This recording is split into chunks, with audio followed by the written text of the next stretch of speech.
दोस्तों नमस्कार, आदाब, सत श्री अकाल। इस दुनिया में हर मौत, खासकर जो असमय मौतें होती हैं, वो बहुत दुखदाई, बेहद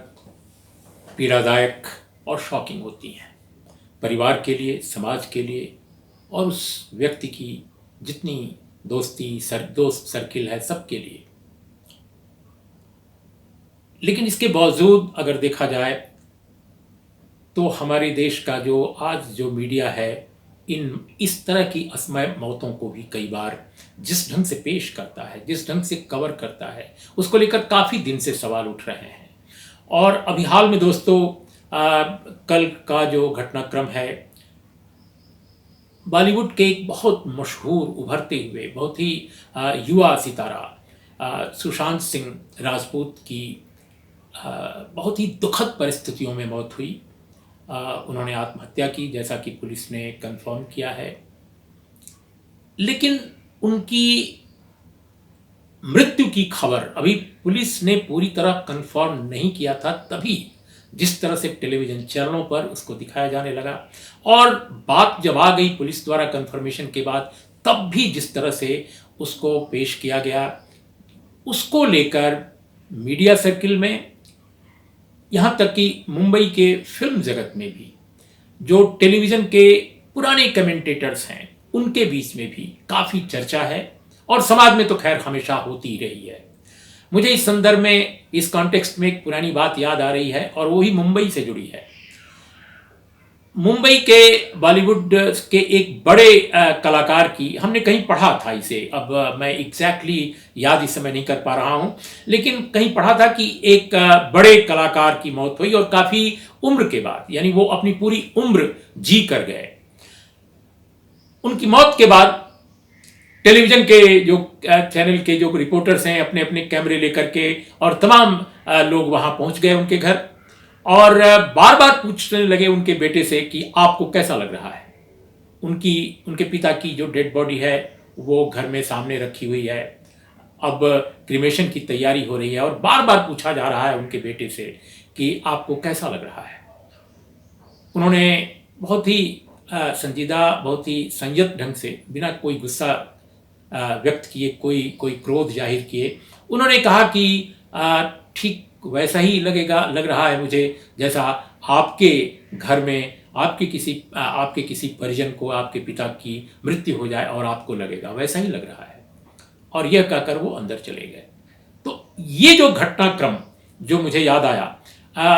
आज भी लोगों को हैरत होती है कि इतना सब आलोचना के बावजूद, इतनी सारे ऑब्जर्वेशंस, रिएक्शंस के बावजूद, हमारे देश के जो टेलीविज़न चैनल हैं, अखबारों की बात नहीं, अखबार बेहतर हैं, कम से कम उन्होंने किसी तरह की शिगुफेबाजी, सनसनी और आउट ऑफ वे जाकर के एक मसाला बनाने, मौत को भी, आत्महत्या को भी मसाला बनाने की जो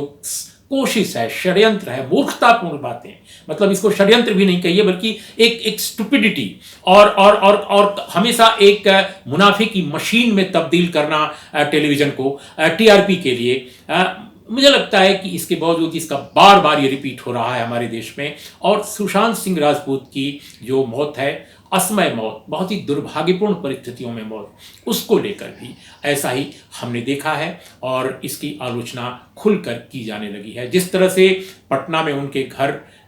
के लोगों को जिस तरह से किया गया, उनसे बातचीत, जिस तरह से जो सवालात, जिस तरह से खासकर कल की बात मैं कर रहा हूँ, जिस तरह की बातें की गई, वो बड़े हैरत अंगेज है। जो एक बहुत ही बड़ी त्रासदी किसी परिवार के जीवन में होती है, वो घटित हो चुकी है। और जिस तरह टेलीविज़न के जो लोग हैं वहाँ पहुँचकर, मैं सबकी बात नहीं कर रहा हूँ, ज़्यादातर चैनलों का जो हाल था उनकी बात कर रहा हूँ, जिस तरह के सवालात करना, जिस तरह से वहाँ पर बाहर धींगा मुश्ती करना, जिस तरह से एक चारों तरफ से जैसे लगता है कि कोई घेराबंदी कर लेना, ये अजीब तरह का परिदृश्य है। और इसमें कुछ कानूनी सवाल भी उठते हैं दोस्तों, इसलिए मैं इस पर आपसे जरूर डिस्कस करना चाहता हूँ। लेकिन उसके पहले मैं बता दूं कि अपने देश में जो इस तरह के जो कलाकार, बल्कि देश नहीं पूरी दुनिया में अगर देखा जाए तो कलाकार, बुद्धिजीवी, लेखक, राजनेता बहुत सारे ऐसे हैं जिन्होंने अपने जीवन से उबकर, अवसादग्रस्त होकर, डिप्रेशन में जाकर या किन्हीं और कारणों से आत्महत्याएं की। लेकिन आत्महत्याओं को किसी भी कीमत पर ग्लोरीफाई नहीं किया जाना चाहिए। ये दुनिया में हर समाजों में, जो भी डेमोक्रेटिक समाज हैं, जो भी संजीदा समाज हैं, सब जगह ये बातें उभर कर आई हैं और उनको फॉलो किया जाता है। खासकर जो वहाँ का गंभीर मीडिया है, वहाँ के जो बुद्धिजीवी हैं, लेखक हैं, कलाकार हैं, सभी इस बात को मानते हैं, आम नागरिक भी मानते हैं। अब हमने देखा कि अगर एक फहरिस्त बनाई जाए, हम अपने देश की बात करें तो अभी पिछले दिनों ही हमने एक बहुत ही मैं इसलिए ये बात कह रहा हूँ कि आत्महत्याएं भी कैसे अलग अलग ढंग की हैं। अब जैसे रोहित वेमुला की आत्महत्या के कॉन्टेक्स्ट में अगर हम बात करें तो एक ऐसी आत्महत्या जो किसी नृशंस हत्या से कम नहीं लगती है, क्योंकि परिस्थिति जन्य वो कोई सामान्य स्थिति नहीं थी। एक अजीब तरह की परिस्थिति में वो आत्महत्या हुई थी और वो तूफान बन गई। एक तरह से सड़कों पर लोगों के बीच में आक्रोश ने जन्म लिया, क्योंकि उसका एक कॉन्टेक्स्ट अलग था, उसकी परिस्थितियां अलग थी। इसके पहले बरसों पहले एक बहुत बड़े कवि, देश के जाने माने कवि गोरख पांडे ने आत्महत्या की थी, लेकिन वो पूरी तरह अवसादग्रस्त एक डिप्रेशन या निजी परेशानियों से ऊब कर, और हो सकता है कि अपने दोस्तों या अपने सर्किल में बहुत सारे लोगों की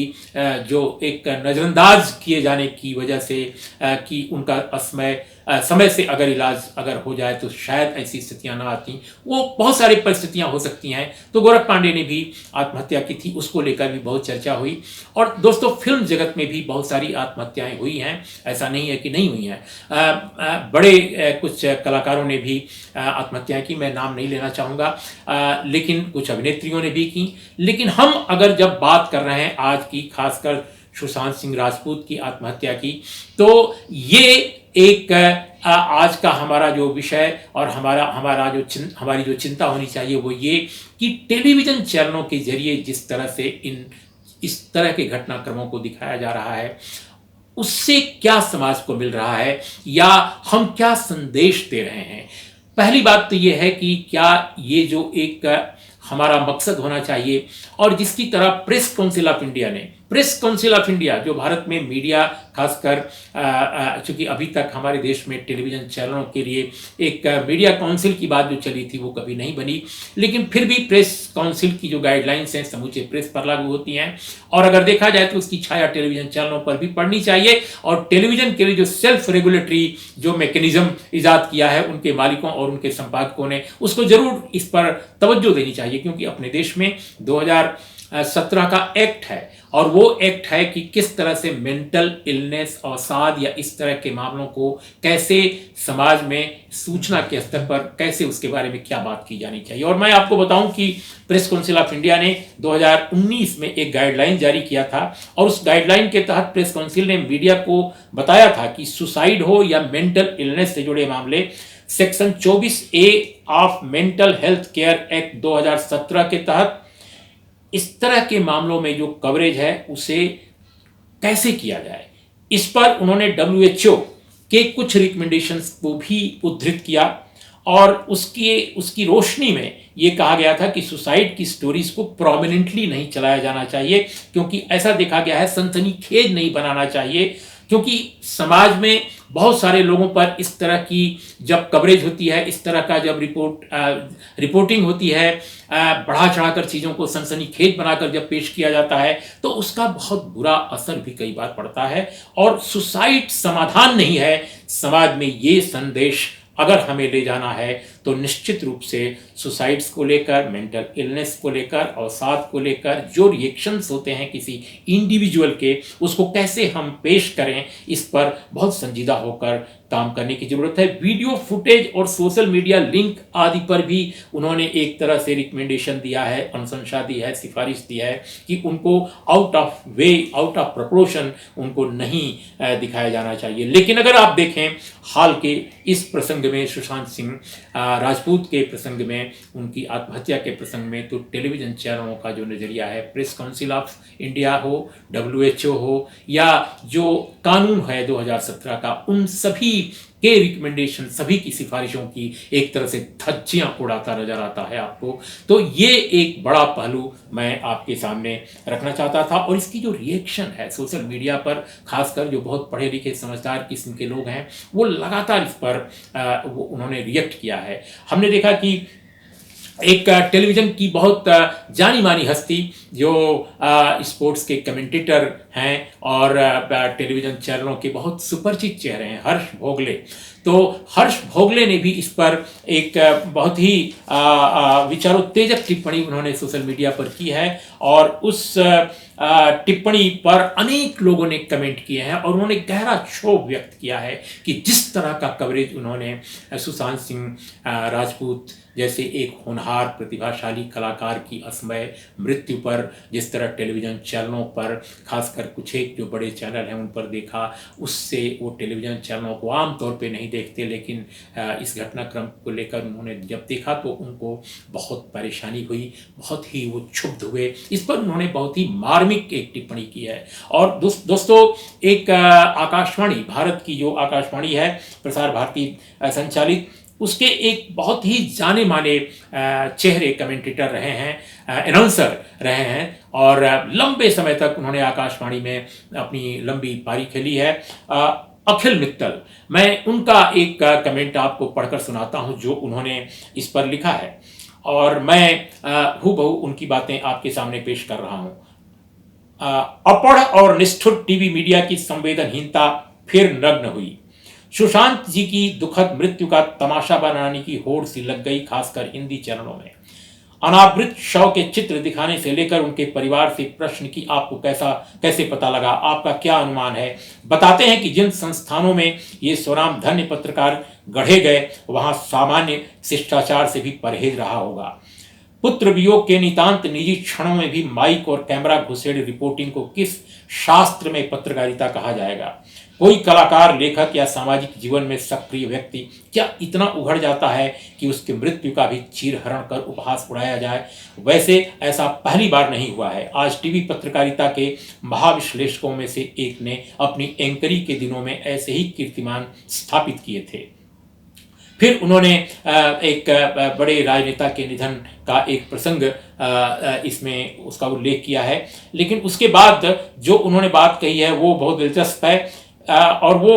जो मैं शुरू में कह रहा था संभवतः वही पहलू है, वही खबर है कि जानी वाकर साहब के निधन पर उनके पुत्र से प्रश्न किया गया कि आपको कैसा लग रहा है। ये भी मुंबई का ही वाकया है, संभवतः ये घटना हुई है 2003 के आसपास, 2003 में ये घटना घटी थी और उसमें पूछा गया उनके पुत्र से कि आपको कैसा लग रहा है। उत्तर मिला, पिता के मरने पर जैसा आप महसूस करेंगे बिल्कुल वैसा। मैं समझता हूं कि ये अखिल मित्तल कह रहे हैं कि अपढ़ता, शिष्टाचारहीनता और हृदयहीनता टेलीविजन चैनलों का पर्याय बन गई है। इस सशक्त माध्यम की ऐसी मौत पर मौन तो बनता ही है। वो कहते हैं कि इस सशक्त माध्यम की ऐसी मौत पर मौन तो बनता ही है। तो मैं समझता हूं कि ये अखिल मित्तल साहब जो टेलीविज़न के तो नहीं लेकिन आकाशवाणी के बेहद लोकप्रिय मशहूर एक एंकर या यूं कहा जाए प्रसारक रहे हैं, ब्रॉडकास्टर रहे हैं, न्यूज़ रीडर रहे हैं, उनका ये जो कहना है मैं समझता हूँ कि बहुत ही मायने का है, बहुत ही रिलेवेंट है। तो दोस्तों ये बात जो आज मैं कहना चाहता था और टेलीविज़न चैनलों पर बहुत सारे लोग जो कह रहे हैं, इसके पीछे असल कहानी क्या है। इसके पीछे सिर्फ हृदयहीनता ही नहीं है, इसके पीछे सिर्फ अपढ़ता ही नहीं है, इसके पीछे एक अजीब किस्म की अंधी एक तरह से होड़ है टेलीविज़न चैनलों में कि एक चैनल, फिर दूसरा चैनल, फिर तीसरा चैनल, फिर सारे चैनल। जिस तरह का माहौल है न्यूज़ रूम में, जिस तरह का संपादकीय है और जिस तरह का पूरा तंत्र ये खड़ा हो गया है भारत में टेलीविज़न के नाम पर, दोस्तों सच पूछिए तो सूचना, संवाद और ज्ञान से इनका कोई रिश्ता नहीं रह गया है। ये ऐसा लगता है कि ये भारत में एक व्यापार की एक बहुत ही खतरनाक मशीन में तब्दील हो गए हैं, जिसका काम ही केवल धंधा करना है। व्यापार की ये मशीन को आप मीडिया नहीं कहिए दोस्तों, ये पूरे देश का, हमारे समाज का और हमारे पूरे संवाद तंत्र का दुर्भाग्य है कि इसे हम मीडिया का पर्यायवाची या मीडिया का एक हिस्सा समझने की भूल कर रहे हैं। कुछ एक चैनलों को बिल्कुल exceptional, there are very few, उनको अगर छोड़ दिया जाए तो सचमुच हमारे मुल्क में टेलीविज़न चैनलों का एक बड़ा हिस्सा व्यापार की मशीन, एक बहुत ही मुनाफा कमाने वाली, मुनाफे की होड़ में लगी टीम एक मशीन बन गया है, और इसका पॉलिटिकल और इसके इकोनॉमिक, आर्थिक और व्यापारिक, राजनीतिक इसके मकसद हैं। तो दोस्तों, आज इन्हीं शब्दों के साथ आपका बहुत बहुत धन्यवाद, नमस्कार, आदाब। और चलते चलते हम टेलीविज़न अपनी तरफ से हम सुशांत सिंह राजपूत, जो एक बहुत होनहार कलाकार थे, उनको अपनी श्रद्धांजलि अर्पित करते हैं। नमस्कार, आदाब, सत श्री अकाल।